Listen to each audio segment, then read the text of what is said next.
నల్గొండ జిల్లా చిట్యాల మండలం చిన్నకపర్తిలో డ్రైనేజీలో కనిపించిన బ్యాలెట్ పత్రాలపై జిల్లా కలెక్టర్ త్రిపాఠి స్పందించారు.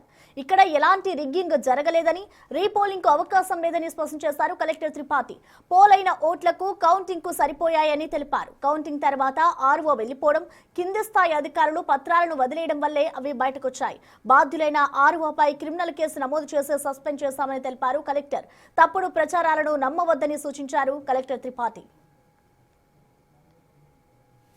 నల్గొండ జిల్లా చిట్యాల మండలం చిన్నకాపర్తిలో ఓటు వేసినటువంటి బ్యాలెట్ పత్రాలు బయటికి రావడం కలకలం సృష్టించడం జరిగింది. బీఆర్ఎస్ వారంతా కూడా దీన్ని రాజకీయంగా మొత్తం కూడా ఇక్కడ రిగ్గింగ్ జరిగింది, బయటికి ఎలా వచ్చాయి, మళ్ళీ రీపోలింగ్ నిర్వహించాలని అధికారులు ఆ అధికార పార్టీ అని కూడా విమర్శలు చేస్తున్నారు. మనతో మాట్లాడడానికి జిల్లా కలెక్టర్ ఇలా త్రిపాఠి గారు ఉన్నారు. మేడం, అసలు ఓటు వేసినటువంటి బ్యాలెట్ పత్రాలు బయటికి రావడం నిన్నటి నుంచి కూడా చూస్తున్నాం, అక్కడ ఆందోళనలు చూస్తున్నాం. అసలు ఏం జరిగింది పూర్తిగా ఒక బిగ్ టీవీకి ఒక క్లారిటీ ఇచ్చే ప్రయత్నం.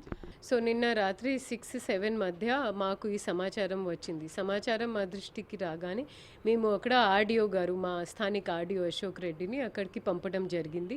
ఆ సమయంలో ఆల్రెడీ అక్కడ మా ఎంపీడీఓ స్టేజ్ 2 ఆర్ఓ ప్లస్ దానికి సంబంధించిన ఉన్న కౌంటింగ్ స్టాఫ్ని కూడా అక్కడ ఆర్డీఓ గారి సమక్షంలో వారందరినీ పిలవడం జరిగింది.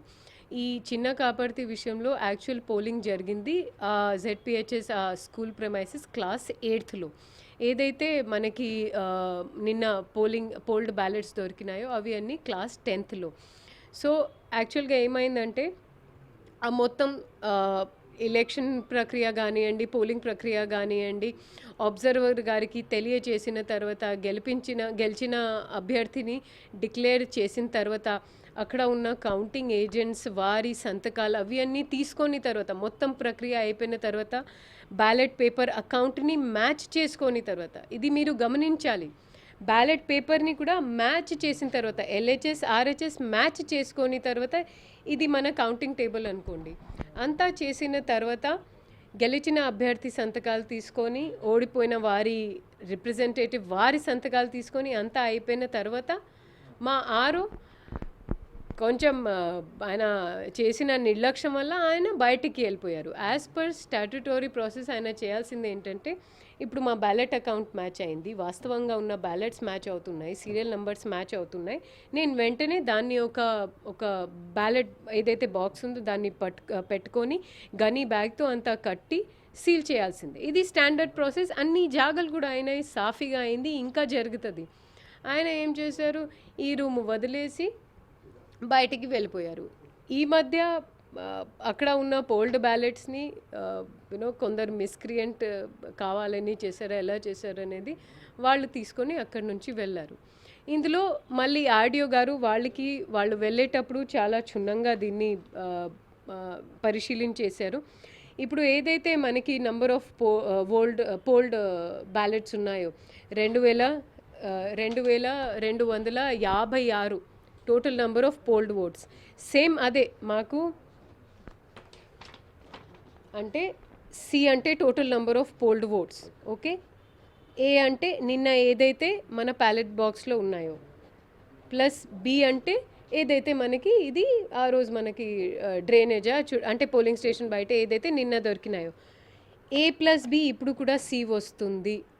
దాట్ మీన్స్ ఎక్కడ కూడా బోగస్ ఓటింగ్ కానివ్వండి, రిగ్గింగ్ కానివ్వండి, ఎలాంటివి జరగలే. చూడొచ్చు, పూర్తిగా ఒక క్లారిటీ అయితే ఇచ్చింది. మొత్తం అక్కడ జరిగినటువంటి ఆర్ఓ తప్పిదం జరిగిందని కూడా విచారణలో తేలింది. వెంటనే ఆర్ఓని సస్పెండ్ చేయడం, ఎఫ్ఐఆర్ నమోదు చేయడం కూడా చూస్తున్నాం. అదేవిధంగా ఏదైతే ఉన్నదో మనకు ఒక క్లారిటీ, ఏదైతే total number of votes fold అక్కడ ఉన్నటువంటి పరిస్థితి 2256 ఓట్స్ పోల్ కావడం జరిగింది. ఆ తర్వాత సెక్యూర్ చేసినా కానీ మళ్ళీ 2256 ఓట్లు దీనికి మ్యాచ్ అవుతున్నటువంటి పరిస్థితి కనిపిస్తుంది. ఎలాంటి రిగ్గింగ్ కానీ ఎలాంటి అనుమానాలు అవసరం లేదు. కావాలని కొంతమంది ప్రచారాలు చేసినా కానీ ప్రజల వరకు కూడా నమ్మొద్దు. ఎన్నికలంతా కూడా ఫస్ట్ ఫేజ్లో పారదర్శకంగా జరిగాయి. ఇక రెండో ఫేజ్, థర్డ్ ఫేజ్ కూడా అంతా కూడా పారదర్శకంగా నిర్వహిస్తాం. ఎలాంటి కఠినమైన చర్యలకు నిజం. ఇప్పటికైనా అధికారులంతా కూడా జాగ్రత్తగా వ్యవహరించాలి. ఈ తప్పిదం చేసినటువంటి ఆర్ఓని వెంటనే సస్పెండ్ చేయడం జరిగింది. ఈ ఘటన జరిగినప్పుడు వెంటనే కూడా జిల్లా కలెక్టర్ కూడా తక్షణమే స్పందించి ఆర్డీఓ అశోక్ రెడ్డిని కూడా అక్కడ